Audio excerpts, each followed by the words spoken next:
The world around us is hostile to the Word of God and to biblical values, but we are called to be salt and light, to stand for truth in a decaying culture.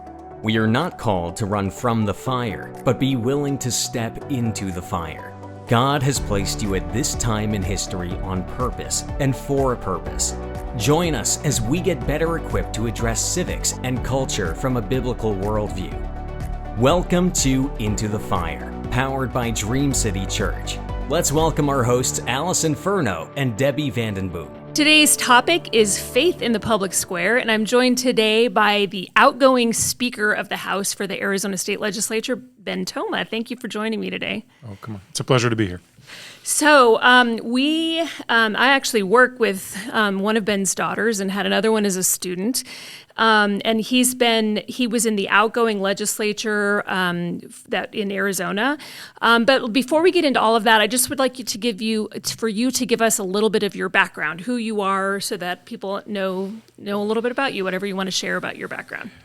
Sure. Well, just to start right at the beginning, I was born in communist Romania in 1978. When I was 7, my parents fled the country because it was communist, and they were Christians, and that was not okay, and so they couldn't take us with, and so my mom and dad fled, and about a year and a half later, we got the opportunity to be reunited with them here in the United States. That was in Portland, Oregon, where we lived at the time. Anyway, lots to talk about how God worked that out, but anyway, we got to Portland, and right before I turned 18, family decided they had enough of the weather, mostly in Portland, decided to move to Arizona. So that was back in 1996, and so we've lived here in Glendale and Peoria, and now back to Glendale since then. So I met a nice girl at church. After we'd been friends for about a year, people started asking us how long we've been dating, and so then we decided maybe we should date, so we did.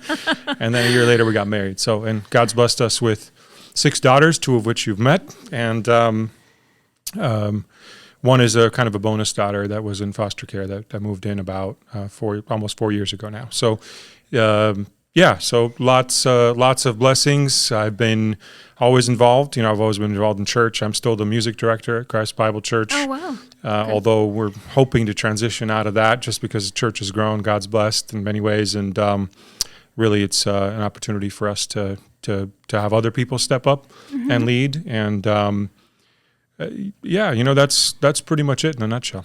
So I think, excuse me, I just want to go back.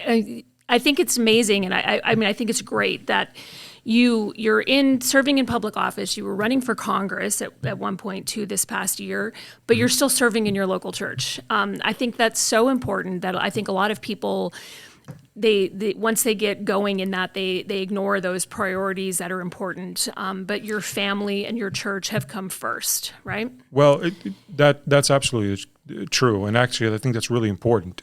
For us, service has always been in a lay capacity, at least for us personally. But again, God has blessed the church in such a way where hopefully that will no longer be necessary, and now they can actually hire someone to do it full time, which I fully support, by the way. Yeah. But I've learned that. At least for me personally, and it's probably true for most people, but for me personally, I can speak only for myself here. If you're not invested, if you're not doing something, it's easy not to care. Yeah. And it's easy to sort of float away or kind of just over time sort of find yourself at a complete distance from things that are important. So being in the church, and there were lots of sacrifices to that. Practices all the time. Sunday morning, obviously, is especially now with multiple services for some years now. It's quite a thing. But our girls got a chance to be involved now. A couple of them sing and lead as well on certain Sundays, and it's great to see the next generation step up. And getting them involved has also helped us all and helped them to avoid some of the problems with the culture that we have now that I know you've talked about on previous podcasts as well. So I think it's been a good thing by and large, and incredibly important to put first things first, because otherwise you get lost. And your family homeschooled as well, right? Or at least some. Yeah, part of it. And and I was homeschooled for a little bit when I was younger, and so I firmly believe in school choice. As you probably know, I'm the reason that we have universal school choice, and it's not just me. Obviously, it's God using me. I just want to be very clear on that. But without me or someone like me being there, this never would have happened at the legislature for us to be able to be the first in the nation to do that. And now so many other states have followed, which is amazing. And we've changed the face of education in this country. So, yeah, school choice is a big deal for me. I don't. I have nothing against any particular type of schooling. It's really what makes sense for you, for your child, and you as a parent have the best really window and knowledge into that as to what is going to work best for your child. And so we did both. We did charters. We did, for a little time, they even went to a public school, found out that it didn't work, as I'm sure you're shocked. But in any case, and then ended up in the homeschool co-op, which is, I think, where you've met a couple of the daughters. Met your daughters, yeah. I had one of them, So that I've met both of them through homeschooling. Okay, so then how did you get involved in the political arena in running for office? Because I know you were the state representative. Did you do anything before then? How did you get involved in that arena? Yeah, so, the Lord works in mysterious ways, truly, in this case, because I've always voted, mostly because of our background, having come from a socialist country. By the way, the name of the country was not communist country of Romania. It was the Socialist Republic of Romania, because that's communism and socialism are the same thing. Right. And in any case, I've always voted, but I'll be honest with you, I never thought that I'd be the right type of person to be involved in politics. It was never really something that I dreamed about or thought about. It was my little brother that was involved in some campaigns, and then they were trying to convince him to run for a city council race up in North Peoria, and he was going to move. It wasn't going to work out. And on the way out, almost as an afterthought, they're like, well, wait, where do you live? And I happened to live in North Peoria at the time. They said, well, why don't you run? I said, I don't know anything about city council. I thought it was kind of like student council. I had no idea, to be perfectly honest. Anyway, they got me to commit, stating that it was going to be easy and no big deal, and you can make big changes that way.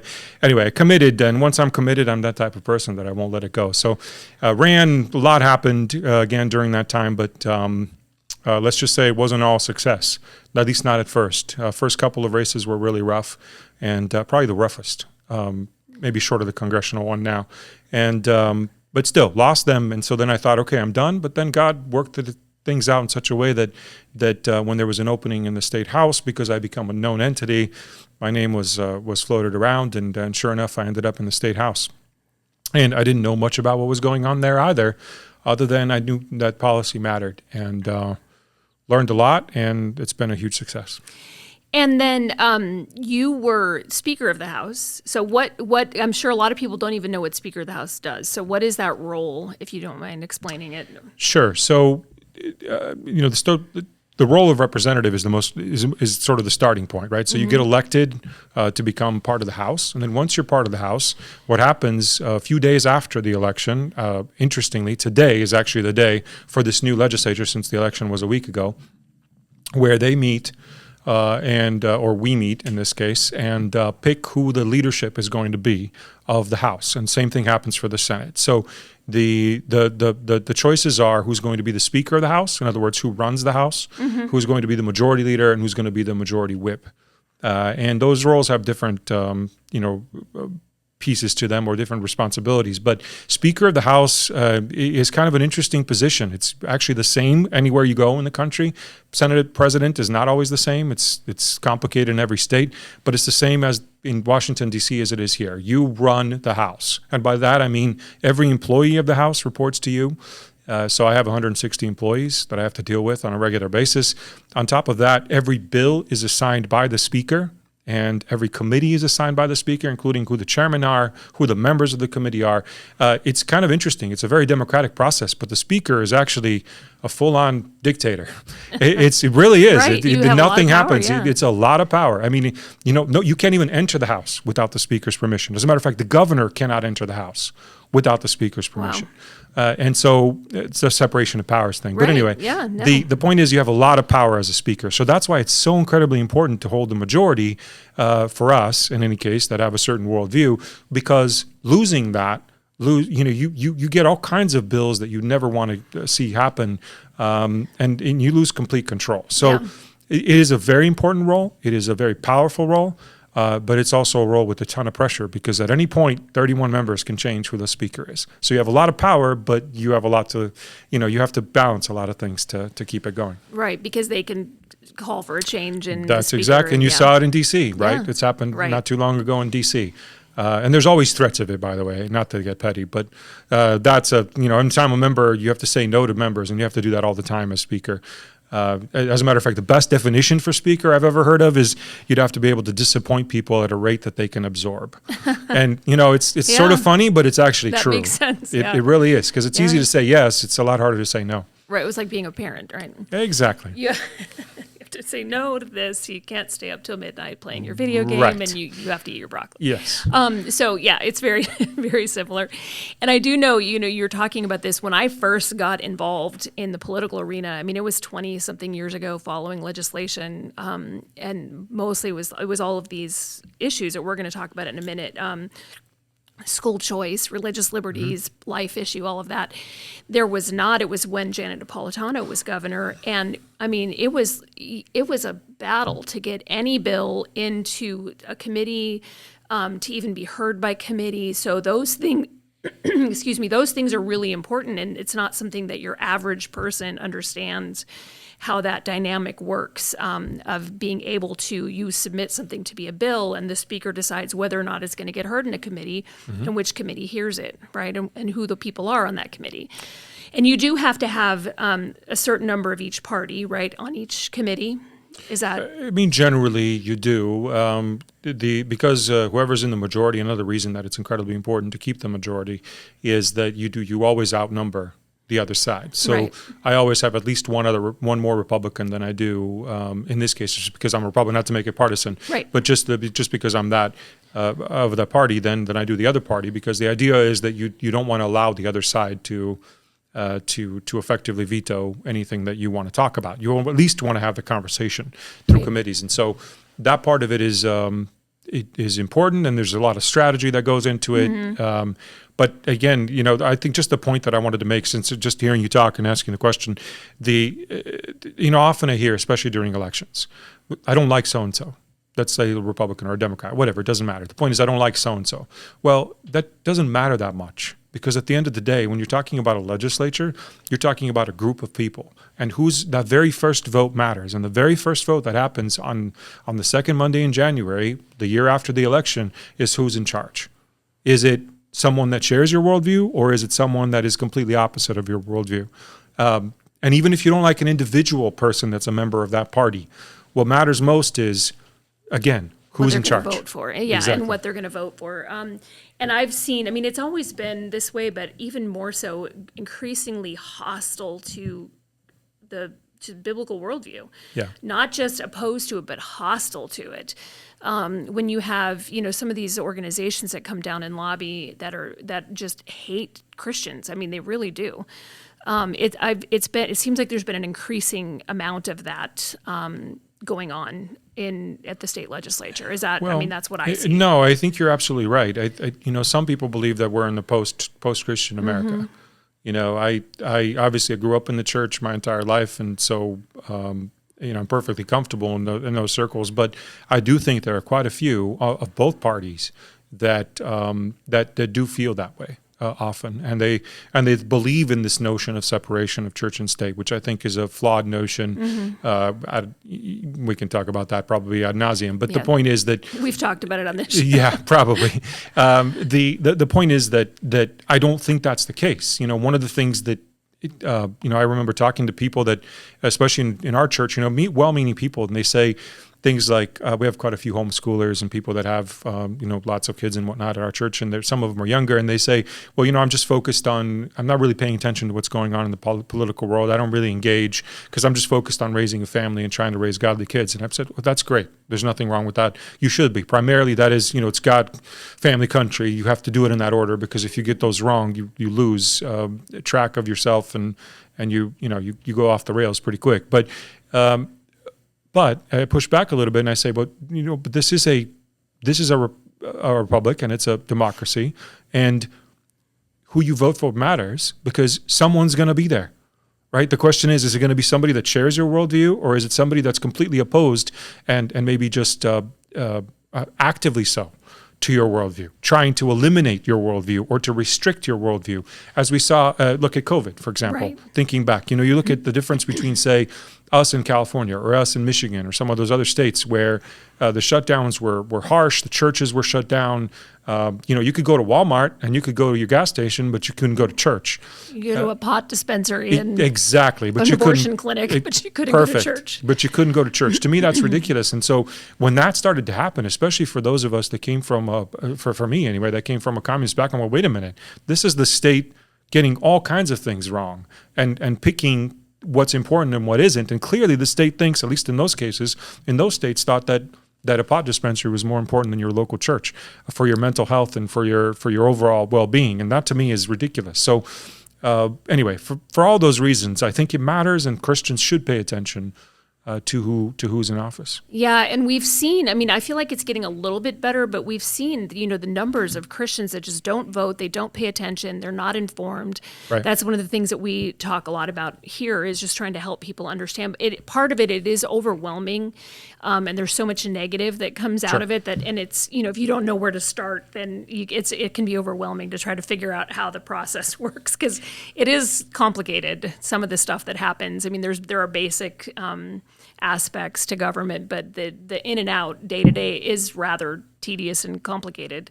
We were saying in another episode that's like you down at the Capitol, there's a whole lot of you waiting and things happen, and then just a couple minutes of crazy, and then it's a lot of meetings and talking and waiting and more That's waiting. True. That's all true. Chaos. Yeah. It's chaotic during session, especially certain days. It can be very chaotic. I just want to make one other point, and just again thinking about this in terms of the Christian worldview. Often Christians don't want to vote for someone because they feel that the person isn't exactly what they exactly who they agree with, or their policies aren't exactly what I agree with, or whatever. Respectfully, I think I even heard it on your podcast. I've heard this before, where Jesus is not on the ballot, so you have to vote for someone that's sort of the second best, if you will. Respectfully, for some Christians, let me challenge them and say that many of us wouldn't even vote for Jesus, Right? Because we don't always agree, and that's the thing about being human beings, right? Like I'm married. I've been married now for 26 years. I love my wife. I don't always agree on everything. Right. It's just how it is. And yet somehow we have this notion that we have to agree 100% with someone in a democracy, and that's just not the case. Right. Humans will never agree. The more you know about a person, the more you find things that you don't like about that person. Now, you might find that you love them in the end and everything's fine, but the point is that there's going to be things you don't agree with. So that's the beauty of this, though, is that in most cases you have a binary choice. So one of them is going to be more like you, or at least agree with you more, and the other one's going to disagree with you more. And so then the question becomes, and voting on the issues is incredibly important. So when you look at someone's platform, and you know that, okay, maybe the Republican platform, not to get partisan, but maybe one platform is more pro-life, for example, and you're a big pro-life person.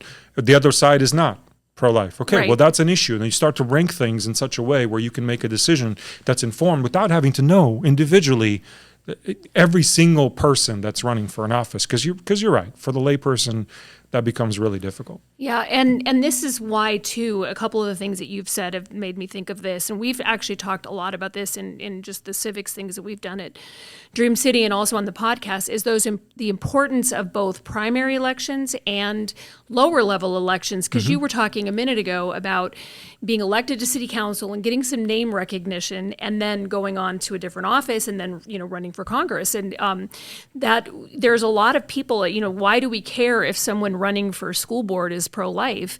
Well, if they do get name recognition and they do get move on and use that recognition that they have and the momentum that they have and the followers and build on it to go to higher and higher offices.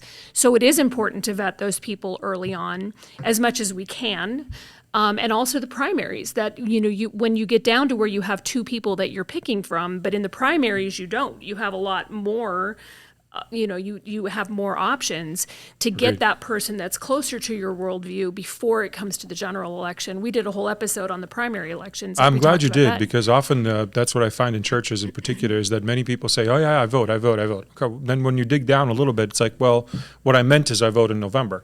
Right. And that's good, but often then you have flawed choices by the time you get to November, because you didn't really exercise that same right and really duty, in my opinion, in the primary process. So wholeheartedly agree with that point. Yeah, so good.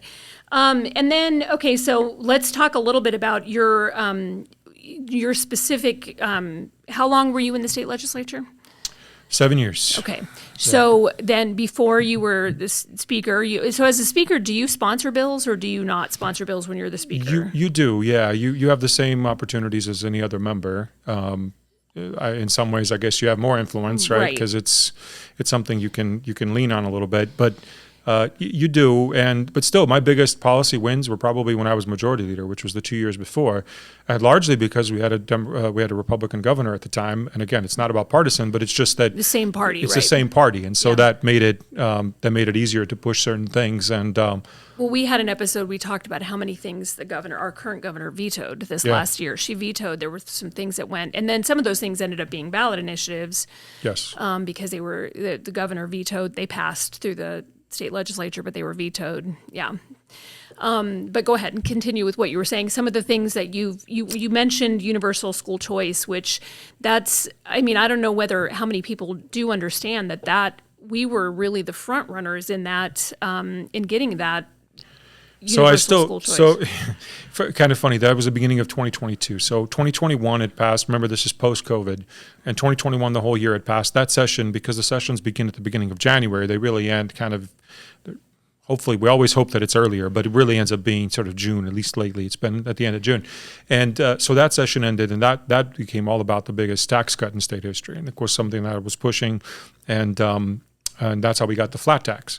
So that was 2021, and that was my big thing in 2021. Then in 2022, we still had a lot of COVID dollars, mostly from the feds. Education had a ton of money, but by this point, parents were completely fed up with what had happened with the shutdowns, schools staying closed way too long, way overreacting to exposure, and many of them pushing vaccines and so on. And I'm not anti-vaccine necessarily, but to each his own. That I definitely don't think it should be something that the government should push on people. Right, parents should have the right to exactly. determine what. Fundamentally, that's where you end up. Or otherwise, it can be really bad. In any case, and I still remember telling my caucus, we're gonna do school choice, and we're gonna go universal this year, and they all thought I was nuts. Remember, we had a 1-vote majority. Yeah. There was no way that was going to happen. I still remember meeting with Governor Ducey at that point. This was in early January, meeting up in his office, and he said, "Hey, look, I wish you success. Whatever you can get to my desk, I'm going to sign." But he's trying to prepare me for the inevitable failure. Right, because it failed before. Remember, it failed in 2017, and then it got referred to the ballot, and then the voters voted it down in 20. But that was a much flawed version of the same bill. And decided, no, we're going to go for broke. We're going to go all the way. Yeah. And I just kept meeting with the holdouts. We had, like I said, a 1-vote majority, and so there were at least 3 Republicans that were holdouts, and met with them over and over and over again. One of them got on our side pretty quickly, but there were 2 left that just wouldn't do it until the very end, until June, and it was always no. But there's a few things I didn't do. One, I didn't go to the public and start attacking them. Because here's the thing, we're human beings. And if you're in elected office, chances are you've been through a rather unpleasant time in your life where you're constantly attacked, where your family's attacked. That's just what happens, unfortunately, in these elections. And the thing is, if you made it through, chances are you're a fighter. And what happens when you throw a punch at a fighter? Mm-hmm. They're not going to go, "Oh, please stop, whatever you want, take it." They're not going to do that. They're instead going to back up and start throwing punches back. And the minute you get there, it's like the Proverbs, right? A brother offended is harder to win than a walled city, right? It's the same sort of thing. It's like, don't do that. Don't offend someone in a legislature. No matter how much they deserve it, don't do it, because you're actually hurting yourself and your ability to get things done when you do that. Anyway, I skip to the end, and I still remember them saying, no. And finally they said, well, maybe. As soon as it was maybe, it was time to go. And that's when we rushed through. And actually, universal school choice, I don't know that people realize this, passed on, I want to say it was June 24th of 2022. And there were 2 things that happened that day. One, first in the nation school choice, which was my bill.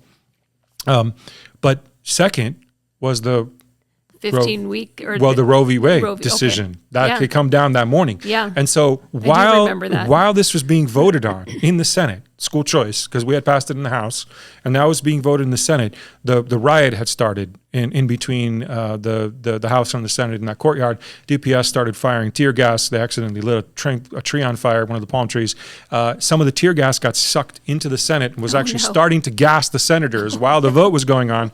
And so they actually cut it short as soon as they got to 16 yeses, which is the bare minimum, and shut it all down. And that's how we got universal school choice. So I told you, Lord works in mysterious ways, but that's how we did it. And now how many states have followed? I mean, you look at just in Florida, it's amazing. Parents love it. Like, they really do. Of all parties. And this is the thing. It's a partisan thing for us at the legislature. But when you poll this, and we have, of course, and they tried to refer it to kill it. You heard that. Right. And they failed that too. Because parents love it. They don't, if you're a Democrat, you're a Republican, you're independent, it doesn't matter. The point is, you know what's best for your child. Right. You know that the state doesn't really know.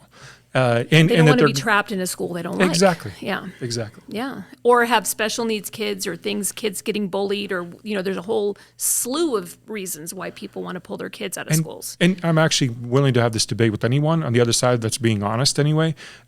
On top of that, even if you're against it for all kinds of other reasons, you're not going to improve the public education system without introducing choice. Right. Because choice means competition, and now they have to compete for parents to choose them as opposed to all these other options, right? Yeah. And so that's how you make sure it gets better, as opposed to you have only one option, so take it or leave it. And you can't leave it. And we can do whatever we want, and you have to listen to us because we're the experts, right? Yeah. Yeah, no, that's good. I love that. And is there any other, so school choice, any other big ones that you either fought against or? Well, I mean, the biggest tax cut ever, we didn't really talk about that. It's actually the biggest tax cut in any state's history. Wow. As a percentage of our budget. It was 17% in 1 year, which was massive. And that was the flat tax. And then really a couple of other that are sort of close to my heart just because of background, like I said before. Religious freedom, for example. I ran a bill. Unfortunately, it took me 2 years because things get complicated at the legislature with certain people. But to get a bill that said that the state cannot shut down churches, for example, or restrict churches.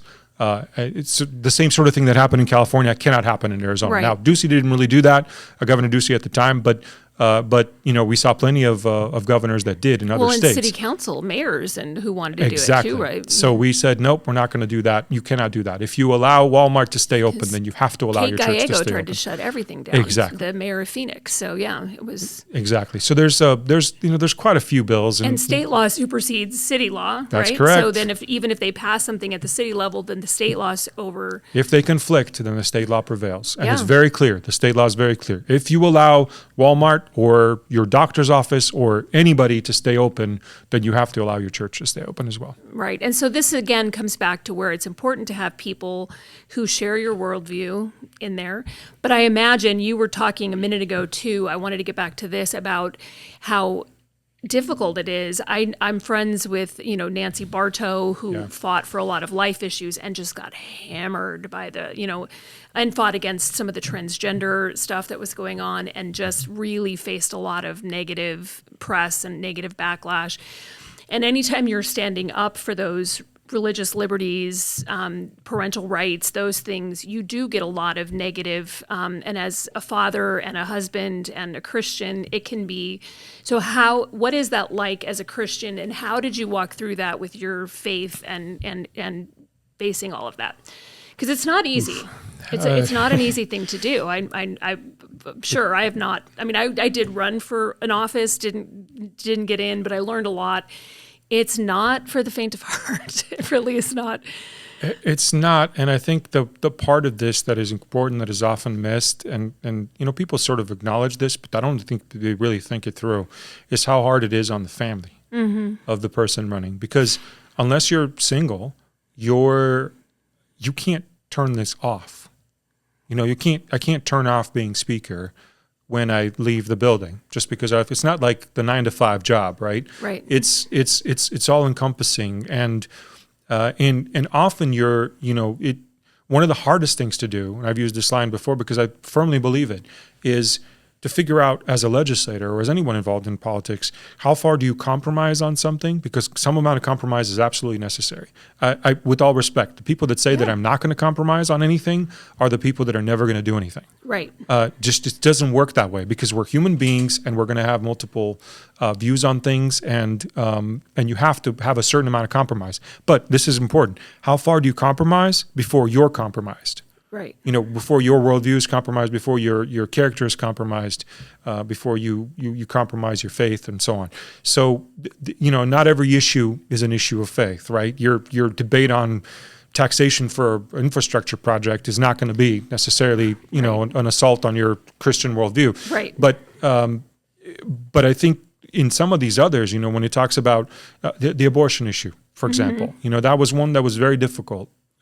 This past session. I sat in on a lot of that, so I was down there. So you saw some of the feeling in the room, how that, and especially when it all went nuts. I don't know if you were there that day when we were called, we had blood on our hands and all kinds of things. Yeah. But so it gets really, really emotionally Dramatic. charged and very dramatic, and it's because everybody has very strong feelings on that issue. But one of the debates that often is missed among the Christian perspective is, okay, there's this big push about, okay, we'll bring back 15 weeks because if you allow that to happen, then the chances are you're going to have a better chance of defeating a much worse initiative. And so there's this debate that's not easy. Right. It's just not. Now, I didn't think that would work, and sure enough, it didn't. Right. At the end of the day, but I don't want to belittle and attack anyone at this point because I know that there are people that are well-meaning on both sides that really felt that was important. Right. And in the end, I'm not the one who judges them, right? It'll be God above and Jesus Christ that decides who was right and who was not. And thankfully, I don't get punished for every mistake I've made. So, you need to be careful, and you have to have a certain amount of grace with people, especially when you're involved in something as complicated as that. But it's difficult. These issues are difficult. I'm not going to say they're not difficult, but having your family on board, having a good support system, and it is incredibly important. Otherwise, I just don't see how you do it. Yeah. So that's really good. I love that. That's amazing. Any other final things that you want to share? Talk about? Just probably the fact that I just want to remind everybody that I was probably, if you would have known me prior to being involved in politics, you would not have thought that I would have been good at this. And that I would have been successful. And so that's really a testament to God using you more than you might think, or using you in ways that you didn't expect. Yeah. And so being faithful is more important than having incredible intelligence or some amount of preparation or degrees or whatever. You don't have to be an expert. What you have to be is willing to be useful in whatever is put in front of you. Right. And so just because for example, I'm a big time introvert. I don't particularly love public speaking. It's not my thing. And yet, I think that ended up being a strength in a legislature with a lot of people that like to be the center of attention. Right. Not wanting to be the center of attention allowed me to work on things that were really very important and get them across the finish line. And so no matter how you're wired, I don't think anyone in this country has an excuse for not getting involved.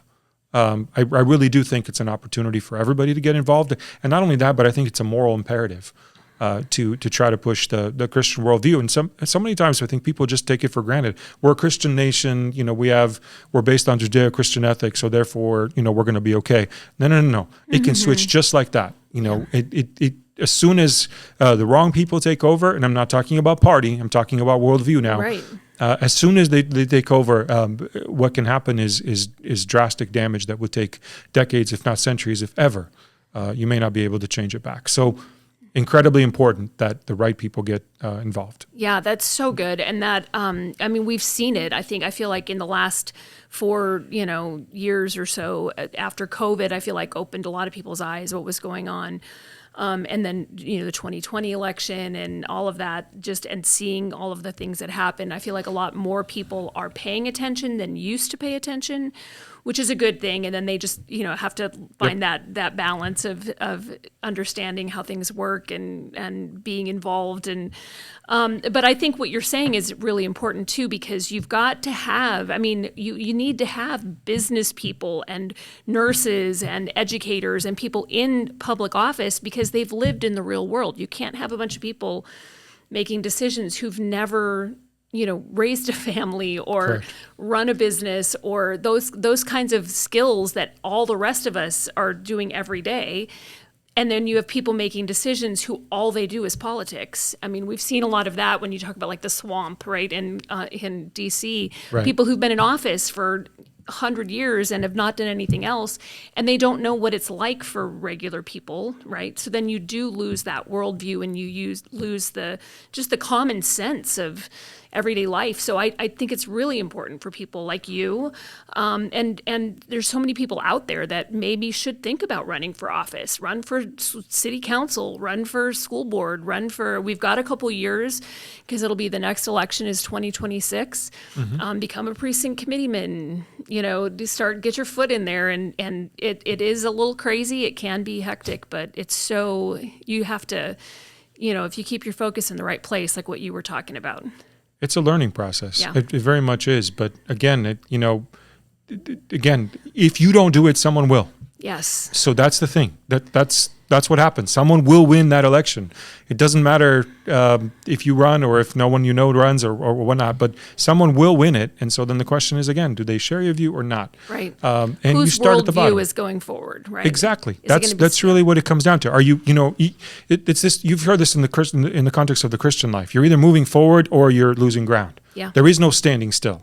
And that's the same thing happening in politics. You're either moving forward and you're taking ground, or the other side is.